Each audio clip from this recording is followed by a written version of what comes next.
This is the One Girl Revolution podcast, a podcast that highlights the stories of world-changing women and girls across the country. We hope that these stories inspire you, but even more so, we hope that these stories help you to see your own value, your purpose, and your power to change the world through your life. Every woman and girl is a One Girl Revolution. Welcome to the One Girl Revolution podcast. I'm your host, Kate Milligan, and today's episode is one that will leave you feeling uplifted and inspired. I am so honored to welcome Rachel Doyle, the founder of GlamourGals, an organization that empowers young people to make a difference by bringing companionship, conversation, and a little bit of beauty to people in senior living homes, nursing homes, and assisted living facilities. But GlamourGals is so much more than makeovers. It's about human connection, dignity, and reminding people that they are seen, valued, and loved. Rachel and I had a wild connection even before this conversation. Last week, we both were featured on the Kelly Clarkson show. We were on the same episode, but we never actually met. As I listened to her story, I knew that I had to have her on the podcast. Her passion, her purpose, her mission aligns so beautifully with One Girl Revolution. And as fate would have it, we also own the same fabulous pink suit that we talk about in this episode. In this episode, Rachel shares how GlamourGals began when she was just a teenager, how it's grown into a nationwide movement and really around the world. They are inspiring a revolution, and the profound impact that small acts of kindness can have on both the giver and the receiver. This conversation is a powerful reminder that we all have the ability to make a difference, no matter our age, our resources, or our circumstances. I can't wait for you to hear Rachel's story, so let's get into it. Here's my conversation with Rachel. Rachel, welcome to the One Girl Revolution podcast. Hi, thanks for having me. I am so excited to have you on because we saw each other on a different screen, not on Zoom, but you were actually on the Kelly Clarkson show the same day that One Girl Revolution was featured. And I was able to see you. You were outside. I was in the studio and I was watching your interview. And the whole time, Rachel, I was like, I got to have GlamourGals on the One Girl Revolution podcast. And I'm so grateful to Sydney from your team for reaching out almost immediately. And I was like, let's turn this around. Let's get Rachel on. I love what you're doing and I can't wait to talk to you about it. But let's first talk about the Kelly Clarkson show. What was that experience like for you? It was awesome. I was joking before that, like, literally I'm getting one step closer to in studio, we launched our My Dear Friend holiday card writing a year and a half ago on the show. It was an awesome start to a really important campaign that we do since COVID. And this episode, of course, was all about empowering community leaders, women leaders. And then I got a brief snippet of you on screen and I went, oh my goodness, we read each other's mind, because I'm like, we need to reach out. We need to like collaborate and continue this conversation and just, be those supportive women that we want to see in our community. Like, it's one thing to talk about it, and then it's another thing to like live it and do it.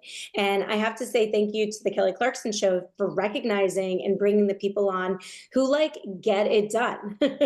And we were like, great, we're going to talk about it. But no, I'm actually really connecting with them. Like, I'm going to call them up and say, hey, like, let's have a conversation and see where we can continue to do great work in the communities together. Yeah, it's so important for women and their organizations to connect. And there was so much synergy between One Girl Revolution and GlamourGals, but also Ruby Kate Chitsey, who was on with me from Three Wishes for Ruby's Residence. When I was hearing your story, I was like sitting there and my head was almost exploding, Rachel, because I was like, did they plan this? I'm sure. I mean, I know they planned somewhat. They knew what was coming. The show did, but it was so incredible. And I didn't know about GlamourGals. And I think it's so powerful to have a show like the Kelly Clarkson show, because there are so many incredible women that are making an impact every single day in our own communities, but across the country and around the world, of course. And it's so great to see the Kelly Clarkson show shining a light on these stories and connecting these women and these organizations. And that's what One Girl Revolution is all about, is how can we connect one another? How can we connect with one another and work together and support one another, and also shine a light on these forgotten about populations, which you are doing every single day?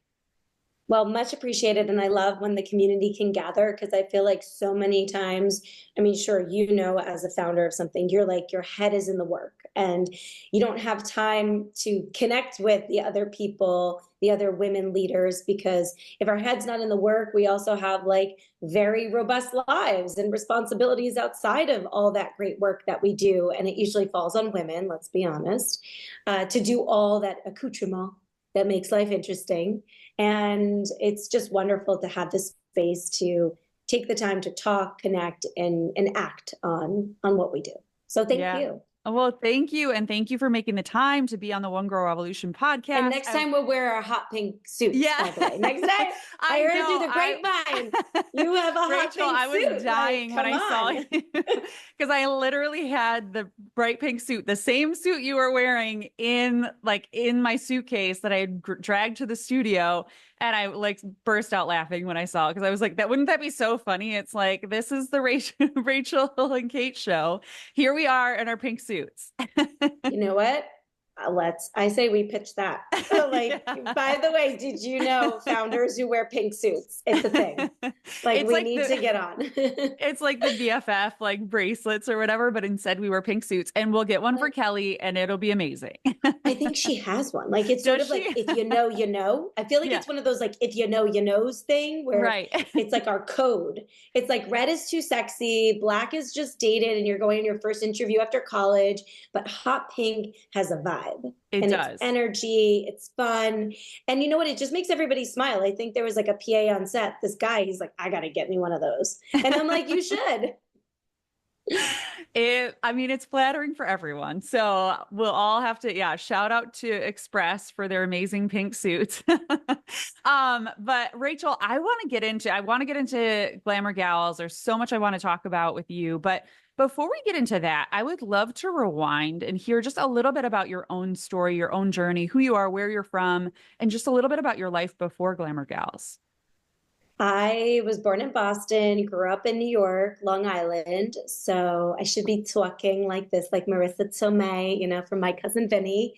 I did a short stint in live television in high school. So I was very aware of my New York accent. So I might dip in and out of it, but I worked on it for years. And my mom was from New England. So she'd always practice with me on how to say words, not have a New York accent. So it's kind of cute like that. But I'm very close with my family. I was raised by two educators. My mom was a kindergarten teacher. My dad worked with the mental health community. I have an older brother. And I think our family, I've always been in, you know, I think our family was all about always like helping others. Like even it's not like we held a banner and like made a big deal about it. I actually joked with everybody if we go back in time, you will only see me in like a pink screen or with a Glamour Gals outfit because as a kid, like my parents just like never took photos of us. Like they never were like, this is important. You need to take a picture. They didn't like hang photos. My brother and I would joke about it. But I think it was all about like living a certain way and instilling values about others first. And it wasn't about the performative act of doing something is like you do it in the moment, you do it because it's right and it makes people feel better. And like this is upon reflection. So if somebody was sick, like my mom would go out of her way to make soup for them and we would deliver it to the family or like little things like that that add up that when you can look back on it, you're like, oh, okay. So I was taught to be of service without it being, you know, a slogan. It was just what we did. So I also I loved being creative. I loved fashion and beauty. I would always do makeovers with my girlfriends. So I loved makeup and just playing around with that. And I was part of like every club. I think when I graduated high school, I got an award and they kind of got on stage and was like, well, it's too many to list. And I'm like, well, all that work, all that work. But, you know, I think I loved being a connector and I loved doing things out in the community. And I was just very civic minded from inside my family and outside. I think those formative years when you're younger, there's such a need to do service projects, even if it's like not necessarily a service project where you're going and volunteering at a soup kitchen or a local senior living facility, but just even doing those kind acts, like you said, like your mom making soup for someone who is sick, or recognizing if our neighbors are going through something or someone has a new baby, right? All these little things when we're young, we notice that like kids are so formative. And I love that you kind of, in reflecting back, on your own story, on your own journey, those are the little pieces that probably like led to Glamour Gals starting and like led to the work that you're doing now. And that was formation when you were young. Absolutely. I think we camped until I was 16. So I was joke. I was like, I slept on the floor with my family since I was like 16 in a tent. So I feel like it just builds character building moments and they accumulate over time. And then when you go to do something that's maybe a little bit grander or bigger, you've got this incredible knowledge base you can pull from. It's sort of like when you learn a new language. It's like if you've never experienced that language before, you have zero to pull from. But if you have all these like motions or experiences or actions that you've done, maybe disjointed and not consistently, that all of a sudden when you go to do something, you start pulling from that knowledge base. And now with Glamour Gals, like 25 years later, you know, experience is really incredible as a way to build confidence. And sometimes it can't be just like that automatic 15 minutes of fame that can propel something real and meaningful forward. It's good old fashioned, working hard and experience that allows you to fall back in those challenging moments. So I really, not only reflecting as a child, but then now as a leader 25 years later, it's really kind of fun to like have that in your arsenal to say like, no, I know what I'm talking about. So I Yeah. have experience. Yeah, well, it's incredible what you've been doing for 25 years. It's mind blowing to me that you have been around and doing this incredible work. Every day, women and girls are changing the world, lifting up their communities, and making a difference. At One Girl Revolution, we are dedicated to highlighting the stories of world-changing women and girls to inspire the world. But we can't do it alone. This year, we're celebrating 6 years of telling these world-changing stories, and we need your help to keep it going. Become a monthly donor by giving just $6 a month in honor of our anniversary.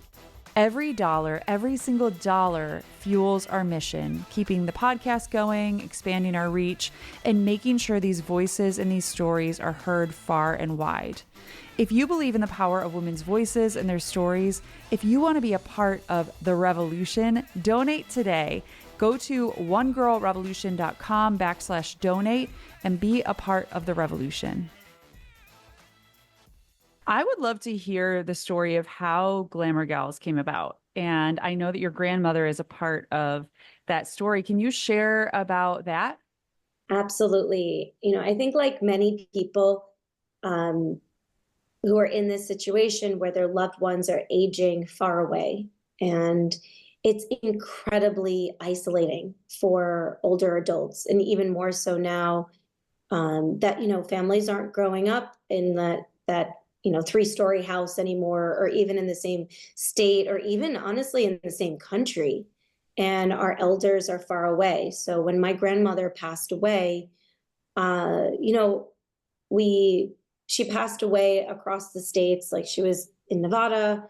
My family and we were in New York, and getting a family of four out to visit my loved one, my grandmother, in it just wasn't financially possible. So I really wanted to do something that honored her when she passed. And I thought about the things that I loved. And I loved fashion and beauty and makeup.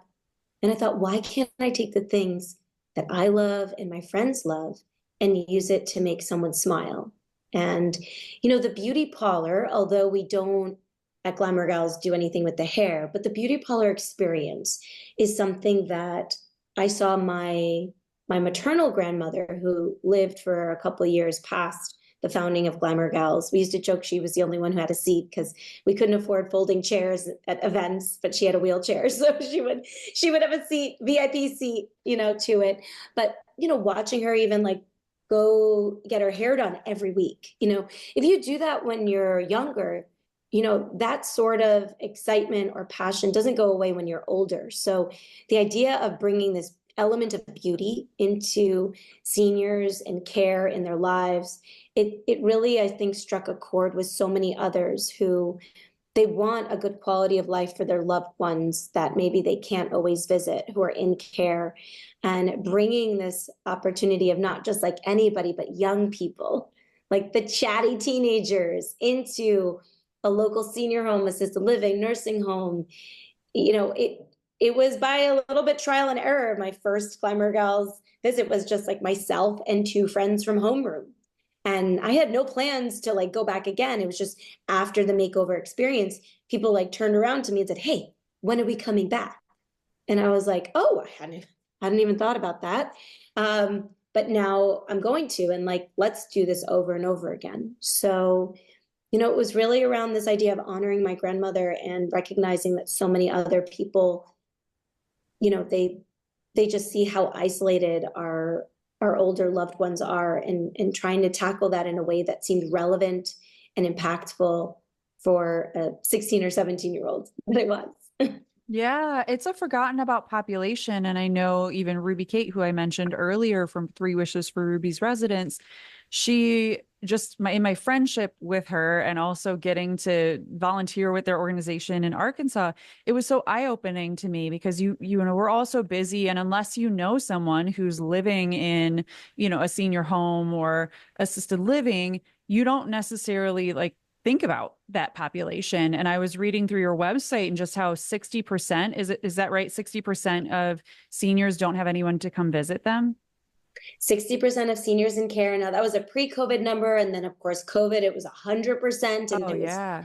dire. It was really just, but what was incredible about that time is that all of a sudden the headline got out there to people who maybe the 20 years prior were like, "Oh, that's such a nice thing that you do, Rachel. Oh, that's such a nice thing that GlamourGals volunteers do. They go into that senior home and they hold someone's hand, they talk to them, they apply some light makeup application on the face or paint their nails." And then after COVID, it was like, I felt what isolation and loneliness was personally, even myself, how incredibly corrosive it is to, a family unit, to a community, to a teen, or even an older person.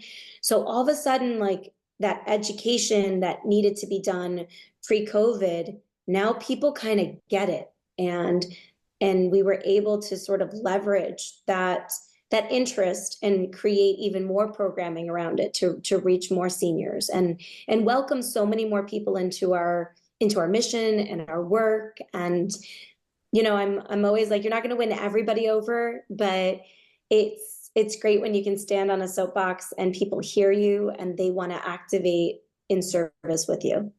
Yeah, we talk a lot on this podcast about how we all have time, talent, and treasure, but it sort of ebbs and flows throughout our lives, right? We might not have treasure, we might not have $10 to donate to something, but we can give of our time or we can give of our talent, right? Like if I don't know how to do my makeup, I would love for someone to come and do my makeup. And actually at the Kelly Clarkson show, it was like so refresh, like somebody, doing your makeup. And also I think about in this world, we talk sometimes about like the loneliness epidemic, but I also think about the epidemic of touch, like how so many people don't get a hug, or Isn't when's it the like you last need time? like 12 hugs a day to like Right. just be like a normal person? Then you think about people in care, and these are not hospice, it's not hospital environments. People could live for years and they have the visitors parking lot is empty. Nobody's walking through those double doors. You might pass by 3 or 4 different senior homes, facilities, nursing homes. You don't even know what they are because you're like just doing your daily thing. And so many people older people go into care, and the families, it's usually pretty abrupt. Somebody falls, they break a hip, they go to the hospital, or like they get forgetful over time, and then all of a sudden they leave the pilot light on and the firemen are there, and you're like, mom can't stay alone. It's just like all these experiences that kind of flip the relationship that maybe was like a matriarch, your whole life, and all of a sudden that person needs a lot more care, and nobody's really ready. Nobody like tells you how you're going to age.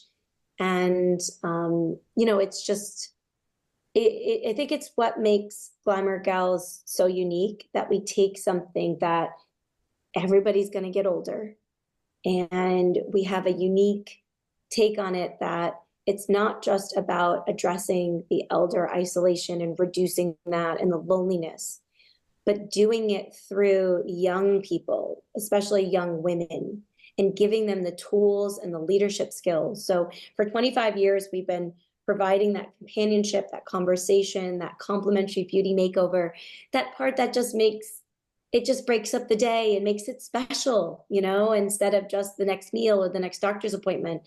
Our program, we have a national leadership program that has training, mentorship, and resources and recognition that provide this incredible safety net, because we understand not all teens are born leaders. And it allows the volunteers to continuously go out into the community, walk through those double doors, provide this service, and then come back and reflect in journals about it. Pick up some more knowledge. We're their best friend and biggest advocate. That's what GlamourGals National is. We're not their parents or teachers. We don't pay them to do this. We give them the inspiration, the organization, and the confidence to keep going out, even when they are challenged, but then keep coming back and reflecting and telling us about it. So, it's one thing to, hear that stat and it almost paralyzes you to some extent, and then say, well, wait a minute, it's a great thing that the GlamourGals are out there walking through those double doors and doing that work. Yes. And I feel like I'll say it again throughout this episode. You are such a reminder that all of us can do something. You talked about your postcard campaign earlier. It's like, we all can do that, right? Send birthday cards or Valentine's Day cards or Christmas cards to different seniors in our own community, whether it's our neighbors or someone who's living in an assisted facility. And we can all reach out to any of those homes or facilities and say, hey, is there somebody who might need a little love right now? Or can I drop off a pizza party, or can I pick up like different things? Ruby Kate is granting wishes to elderly people. It's like we can all do something, but GlamourGals is such a great opportunity for all of us. We can all do something. And I would love for you, I know you kind of talked about some of the different programs that you do, but for people that are listening, talk about what is GlamourGals and how does it work? So we have 3 key programs. The first programming is the teen volunteer chapters. I talked about high school and college teenagers going in their local communities to a senior center, assisted living, Alzheimer's unit, day center, whatever it is, and providing our signature complimentary beauty makeovers. We also have this leadership programming that allows those volunteers to track their hours, to reflect in journals, to receive additional support and resources that allow them to extend the time at the home. And also, of course, like ultimately to translate those experiences into student currency, which is scholarships and recommendation letters and awards that, of course, inform a transformation in our teens towards personal and professional success. And then in 2020, when the world shut down, we knew as an organization, we have a responsibility to the teens and seniors and everyone in between that we serve. And we created a whole host of COVID safe programming. And one of those programs was My Dear Friend. And it was a card writing program. It was specifically designed to work with the senior homes in our network that allow activities directors to connect with, it might be 20 residents, or it could be 700 residents, and allow them to know that the outside community is thinking of them. So since we created that card writing program, we've involved literally thousands, tens of thousands of people writing globally. And then more so, we've reached over 200,000 isolated seniors in North America, with these cards. We're actually continuing this program. So this year we hope to reach 100,000 this holiday campaign. So I really want to encourage anyone listening, if you are crafty or not, or you like to be competitive, you know, a lot of times people love to just, that's like a great entry point, is starting in our My Dear Friend campaign, because anyone, anyway, any age, anywhere around the conference room table, the dining room table, the Thanksgiving Day table, you can do the My Dear Friend card rating. And, you know, that then falls into, oh my goodness, I have my niece, or I have my daughter, or my son, or my uncle is in a senior home, and I'd love for him to be a part of this program. So what's beautiful is that it's a program that teens love to get involved in, and parents love that their teens love it. They love that their parents maybe can benefit from it. And it just welcomes, you know, we just love to open that door wide and invite so many people into our service.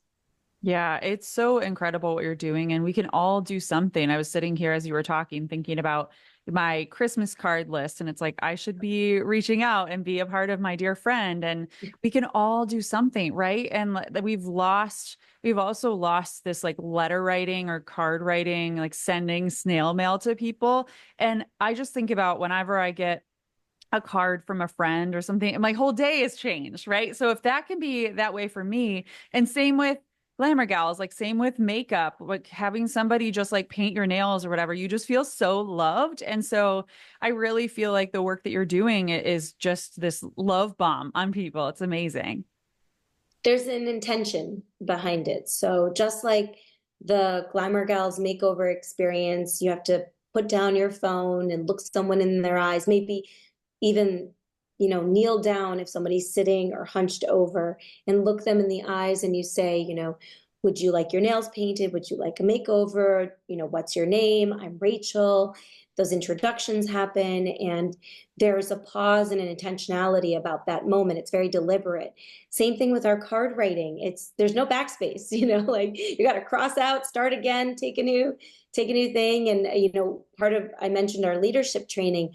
One of the signature workshops that we do for the past 20 plus years is our thank you note writing. And literally the teens that participate in our programming, they hand write thank you notes. Like, and funny, I literally have one literally right here from one of our events. And it's so sweet to see young people take the time to be personal and do that. But again, we practice it with our teens, but then we love when it kind of overflows into all areas of our organization, be it with my staff, with my board and council members, or the broader community, to kind of welcome them into like the Glamour Gals vibe and how we do things. And it's mentorship at all levels. And a lot of times people say, oh, you're peeling back this onion of experience, Rachel. But I said, at the end, you're not crying, you're actually like laughing. And it's really, and I love that it is so simple but complex, because I think some of the most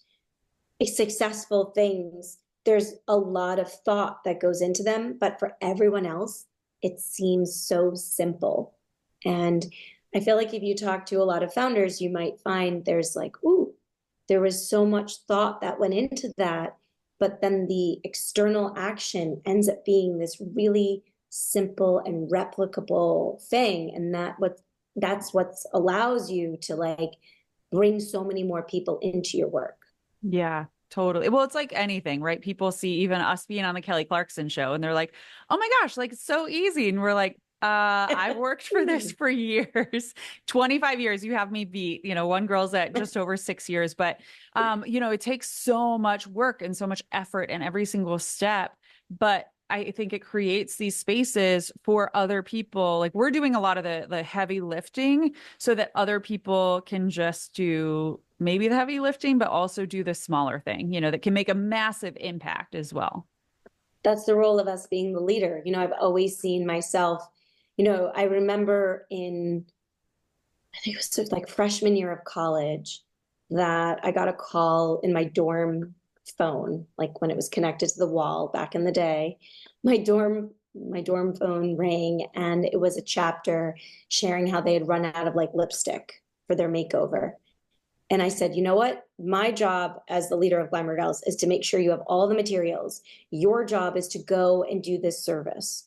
And I figured out a way. And I remember walking into, I think it was like Sephora at the time, and they had this promotion.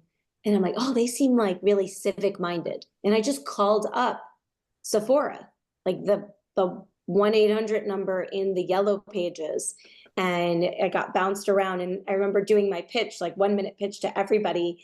And I guess it was maybe the switchboard people, like, and I could see them probably sitting in some marble lobby, of the building for this huge company, being like, my niece would love, hold on. And they'd be like, I could literally hear them like, jotting down my name and what it was in my website. She's like, hold on, I'm going to switch you to someone.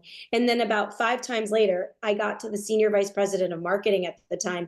And I think she was sort of like, and how did you get my number? Like, how did you get through? And it was because like everybody along the way was like, no, this person needs to hear about this. They need to be involved. And I remember this woman, like that deep low drawer in her desk, she like rolled it out. And she's like, you know what? I have about 20 or 30 lipsticks right here in my drawer. Why don't I send them to you? And I was like, that would be great.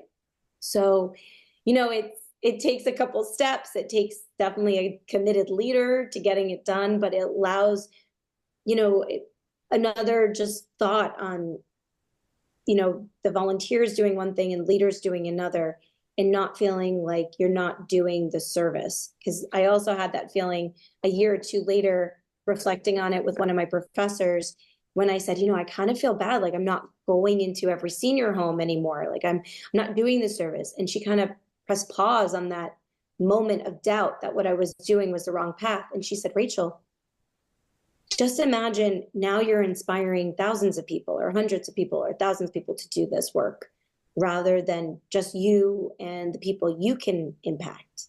And that was a huge transformative moment for myself personally, to be like, it's okay to do what leaders do and still feel like I'm playing an important, critical role in the organization. Because that volunteer wasn't about to call up the VP of marketing of Sephora and get the lipstick for everybody. I got lipstick not just for her chapter, I got lipstick for everybody's chapter. So it was more efficient actually to have the leader focus on that.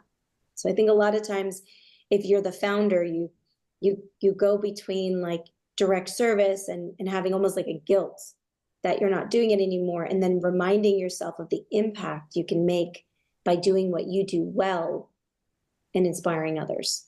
That's so beautiful to think about. We all play a critical role, right? Whether you're a leader of something or you're just a part of an organization like GlamourGals, like we all play a critical role, and it's so important for us to see that.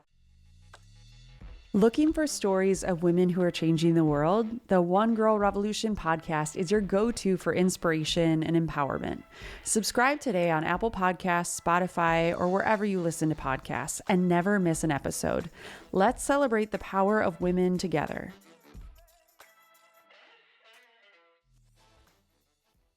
Rachel, I know that you have so many stories, and this podcast is all about stories. Of course, your story as a One Girl Revolution, but I would love to hear a story or two of people that have been served through GlamourGals, or maybe somebody who's volunteered that their life has been changed through the work that you do. 25 years, there's a lot of stories, not gonna lie. But what I do love is that now it's not just my story anymore. And every day my team reads the journal reflections that the teens from around the country write about their GlamourGals experiences. And it's really beautiful to hear about how they used GlamourGals in a school essay or towards a scholarship, or they at a public speaking class, or they're studying it in their PhD program. I mean, it's just wonderful how their service has just infiltrated all different aspects of their life. We have incredible alumni in our organization. One in particular, Christina, she's actually on my team now. She, paid for her first 4 credits at Harvard. She was first gen going to, going to Harvard with those. And it was GlamourGals scholarship that helped propel her there. And there was a particular, uh, chapter in Brooklyn. I've actually visited their chapter and their senior home, and they would go to school. One of the reasons they went to school and showed up to school was that if they didn't, they couldn't go to the GlamourGals after school. So they were a chapter that was a little bit on the edge of having issues of like actually showing up to school, but they loved this service so much, and it was so important to them that they said, you know what, I'm going to make sure I get to English class today, because I know if I don't, can't do the GlamourGals. And so many schools sometimes penalize students and say, oh, if you get in trouble, you can't do your after school activities. Like I remember growing up, that was like part of being penalized, was like, you're not allowed to participate in school activities. And you're like, I think that's kind of backwards. Like, I feel like, like, what are you going to just sit at home and cause more trouble, So, there's broad strokes like that. And then, there's my story, and it wasn't just about my grandmother and the organization being in honor of her, but the women that I met along the way.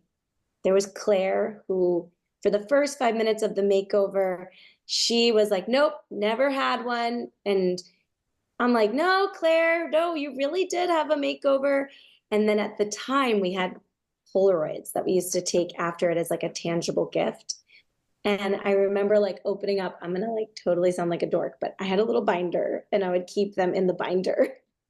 And when I opened it up and I showed her, she's like, I just wanted another one. She was trying to pull a fast one on me. And I'm like, you can come every time. You can come as many times. The rule isn't like when and done. Like this is the point of GlamourGals. So there was moments like that where you think, oh, she's just forgetful, she's older. But really, she was just making sure she had her spot at the GlamourGals makeover, And then, there's women like Faye, who I spent like an hour dancing around this woman at a makeover. And she just didn't smile at all. And I was nervous that did she even want to be at this? Because the GlamourGals makeover is a community experience where you all come together, you do it as a group, people come down from their rooms. And so Faye was just sitting there. I remember she was in a purple sweater. She was just like so tight-lipped. And the activities director was like, no, she wants to be here. And I remember that was like the first makeover I left being like, I think I like failed.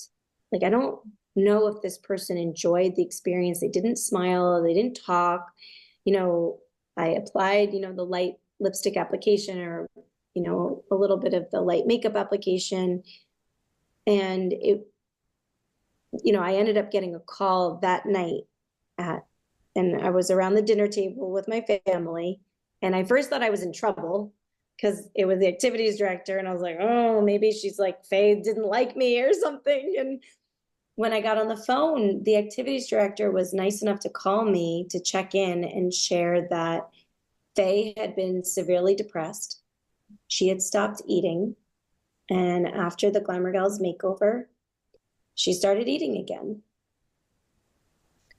And for me, my grandmother passed. She had stopped eating. So that really struck home with me. And I knew, okay, this was maybe 3 months into GlamourGals. What I'm doing, there's something here. There's something bigger than myself. And not every makeover is going to have, a big Faye moment where somebody's going to take the time to call you to say how you changed someone's life that day. But when you take the time to do it for others, I think it's always worth it. It's always worth it, no matter how big or how small.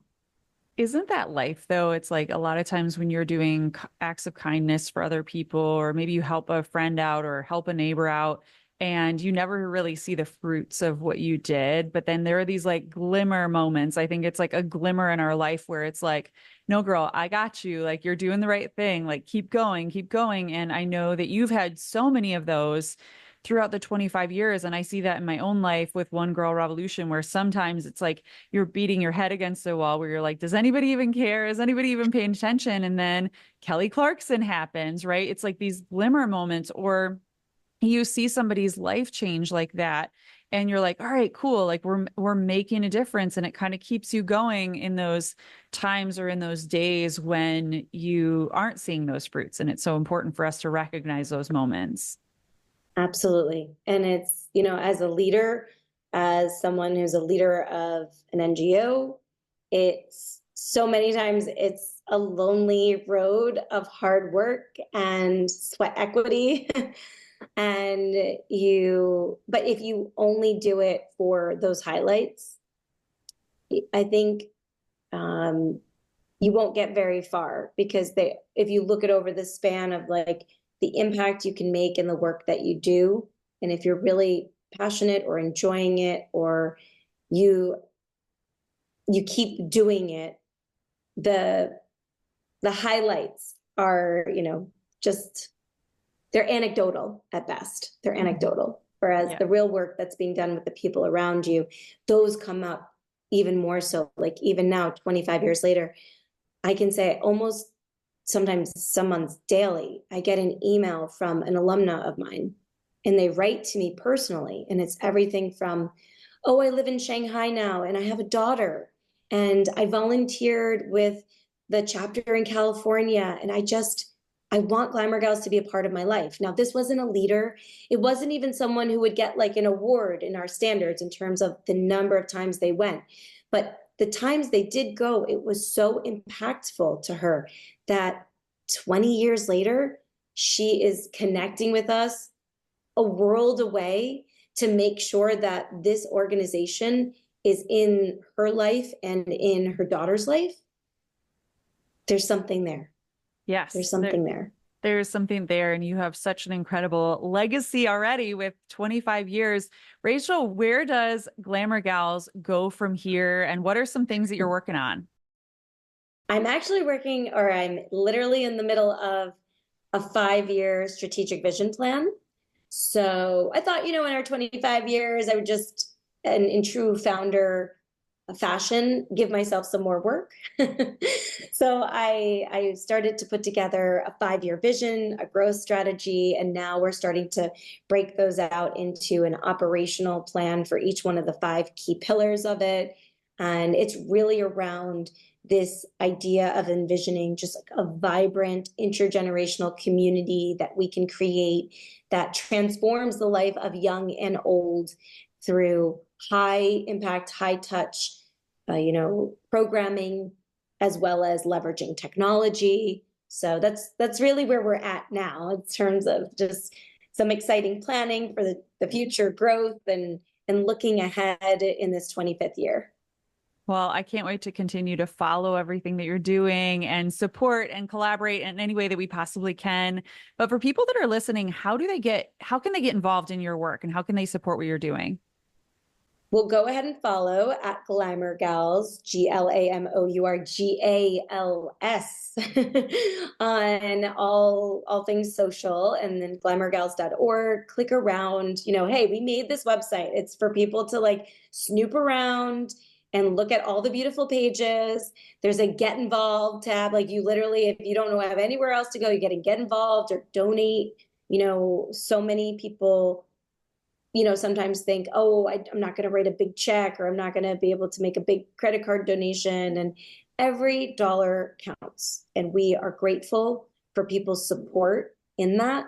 And I will never not be grateful, because I remember when I started GlamourGals with a 0 bank account, and how hard it is to raise funds, especially early on. And even now, after 25 years and the world we live in, it's complicated, it's competitive, it's just like with any other business, but resources help make the world go round. So definitely donating to our work, getting involved, starting a chapter if you're a teen or if you know someone, having a loved one in a senior home that you can direct our programming to.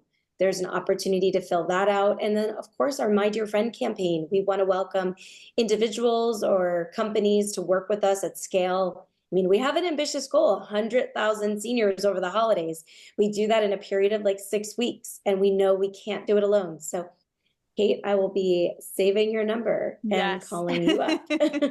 And we will promote it. That's a part of One Girl Revolution's mission, is not just to have you on the podcast, but to continue to follow what you're doing and find ways that we can promote all of your different activities and as the organization continues forward. So we will be sure to promote it when the time comes and get all of our friends and supporters involved. But Rachel, before I let you go, I want to ask you about a one girl revolution in your life. You are a one girl revolution. I know you're surrounded by one girl revolutions at GlamourGals, but who is a one girl revolution in your life? Who is a woman or girl that inspires you? I have a really good friend named Lauren. She's also an entrepreneur. She doesn't have an NGO, but she runs a business called Intern Queen. And I love that the two of us have always been kind of like we have each other's backs. Sort of like we've grown our businesses at the sort of like a little bit of the same speed. I think she's taking off in other ways, which I'm so proud of her. And we're like the first people to give that virtual high five. But I think it's really just fun to have, a fellow one girl revolution that's kind of the flip side to the NGO world, which is the small business world, the female founder world. And it's all about bringing, professional skills to young people so they get that first internship, they get that first job successfully, they keep that first job successfully. So I'm really proud of her. Lauren Berger, look her up, Intern Queen. She's awesome. And if you would make an exception on your podcast, I think you should absolutely interview her because she has a really funny story of how we met. And I feel like I should get the trifecta on. I should have you both come on and talk about your own journeys. We'll talk about that. We'll figure that out. I love that idea because I just love hanging out with her. And it's an excuse. Like, in all honesty, sometimes we put a Google Calendar every week. We're like Lauren and Rachel's call. I think it's on Wednesdays, by the way. So we would love to do that. I'm sure I could convince her. And that's so important too. I'm so glad that you gave Lauren a shout out because we need to surround ourselves with people that are kind of on a similar journey, that when you're having a rough day or you're just going through a difficult situation in your business or in your nonprofit, you have people to call, and even just to have somebody that's like, I get it. I've been there. Let's just keep going, keep putting one foot in front of the other. We need to build our own little like posse, our little support system that even just can, one of my friends talks about sitting in the suck, like I'm sitting in the suck with you. And like when you're having a rough, and that's what I am like shaking my head, being like, yes. It's like those moments where you're like, hey, can I just call you? I need to vent. And then I'm going to be fine. I'm going to be fine. Now we have that sisterhood, but I'd love to do that. And I can't wait to check out Lauren's work and follow everything that she's doing. But Rachel, before I let you go, we always end this podcast on one question. So I'd like to ask you, if you could leave women and girls around the world with one message, what would it be? Stop scrolling and get out and live your life. I am so guilty of going on social and just falling down that rabbit hole and being like, where did the hour or 2 hours go? Like, I used to read a book or go meet a friend or do all these other things during that time. Well, maybe not all the time, because sometimes it's like late at night and you're just like, I want to go to sleep, and you get on and it's dangerous. But if I can encourage people, because I just feel like I've seen it with myself. I can't imagine what it's like for young women to be on social media so much, and how like bad you can feel that it makes you or me, even as like a founder, question so often like what we do. So because we don't choose our algorithms, of course, we want to share great content like this. But when we feel like we jump on and we see, ooh, I'm just hungry because I'm just seeing way too many cooking shows right now. It's like, go out and do something real. And it might be walk around the block to like make you de-stress. I've definitely done that before. Like literally I just like walk around the block. Like there was a day I was stressed out. I literally left my desk and walked around the block probably like 8 times in one day. But it's going out and experiencing real life to get through those difficult moments, or to go out in real life and celebrate those awesome moments. You know, those double taps, those likes, whatever, that's great. But at the end of the day, human capital, human exchange, like being able to hug a friend or high five or say great job in person, eye to eye, is just so memorable. And that's what you're going to think back. Can't imagine at the end, like anybody being like, should have worked harder and should have like gone on social more, you know? So whenever I can tell young people to just like get off online and go out and live, that's my advice. That is such an important message, especially in this day and age, because I think with social media, it can be such a connecting tool, such a force for connection, but it also can be really isolating. And I love that. I always tell people that too. It's like, check out, turn your phone off and go and do something by yourself, or do something with others, or do something to serve, which is what you're all about with GlamourGals. But Rachel, thank you so much for being on the One Girl Revolution podcast. Thank you for all the incredible work that you do with GlamourGals. I can't wait to stay in touch with you. I will tag your website and social media and all the different ways that people can get in touch with you in the show notes. But thank you again for being on the One Girl Revolution podcast. And thank you for all the incredible work that you do. Yeah, thank you. This was great. And I can't wait for the next. For more from One Girl Revolution, to listen to all of our podcast episodes, watch our Emmy-nominated documentary series, follow us on social media, donate to our nonprofit organization, and more, please visit onegirlrevolution.com. That's the number onegirlrevolution.com.